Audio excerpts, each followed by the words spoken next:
আমাদের সমাজের কিছু মানুষ এখনো ভ্রু কুঁচকায় যদি শোনে মেয়ে মানুষ উদ্যোক্তা বা মেয়ে মানুষ বিজনেস করছে। আসসালামু আলাইকুম, আমি আপনাদের দিবা আপা। আর আপনারা কিন্তু অনেকেই জানেন আমি কিন্তু একজন উদ্যোক্তা। আজকে ছিল তারুণ্যের উৎসব 2025 উপলক্ষে আর্থিক সাক্ষরতা কর্মসূচি। সিটি ব্যাংক থেকে আজকের জয়িতা গ্রুপের মাধ্যমে আমাদের কিছু উদ্যোক্তাদের সেখানে আমন্ত্রণ জানানো হয়েছিল। ধন্যবাদ আজকের জয়িতা গ্রুপের নিপা ইসলাম আপু এবং সবাইকে আমাকে এখানের মধ্যে সিলেক্ট করার জন্য। আপনি মেয়ে হন বা ছেলে, আপনার কিন্তু স্বাবলম্বী হয়ে ওঠা অবশ্যই জরুরি। এখানের একটা বিষয় আমার না খুব মন কেড়েছে। আমরা যখন গেট দিয়ে ঢুকছিলাম তখন আমাদেরকে ফুল দিয়ে বরণ করা হচ্ছিল। আসলে কতদিন পর যে এই ফুল দিয়ে বরণ করা দেখলাম, খুব ভালো লাগছিল আমার বিষয়টা। প্রতিটা মানুষের ব্যাংকে অ্যাকাউন্ট খুলে রাখা আসলে খুবই জরুরি। কখন কার কিভাবে লেগে যায় তা আসলে বলা যায় না। আর এখন থেকে অল্প অল্প করে যদি আমরা সবাই কিছু গোছানো শুরু করি তাহলে ভবিষ্যতে ভালো কিছু করতে পারবো।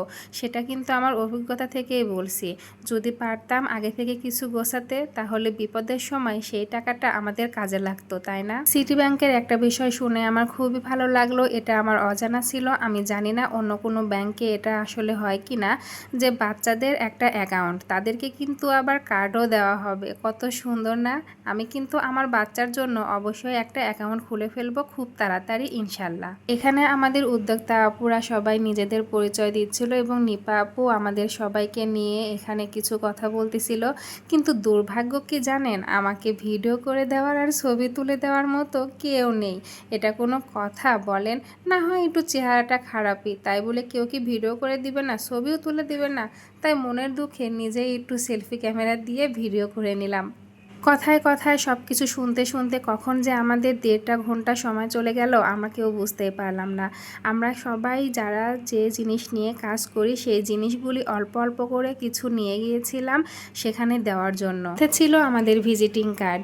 বিশ্বাস করেন ভাই, আপনি মেয়ে মানুষ, আপনি মেয়ে হয়ে একজন উদ্যোক্তা, আপনি বিজনেস করছেন, আপনি অনেক দূরে এগিয়ে যাচ্ছেন, এটা আপনার সমাজের অনেকেই মেনে নিতে পারবে না। অনেকে অনেক রকম কটু কথা বলবে, অনেকে অনেক কথা শোনাবে, কিন্তু আপনি যখন সফল হবেন, ভালো কিছু করবেন, তখন দেখবেন তারাই এসে আপনাকে বলছে কিভাবে কিভাবে কি সম্ভব হলো, বা অনেক সুন্দর তো বাহবা দিবে আর মাথায় তুলে রাখবে।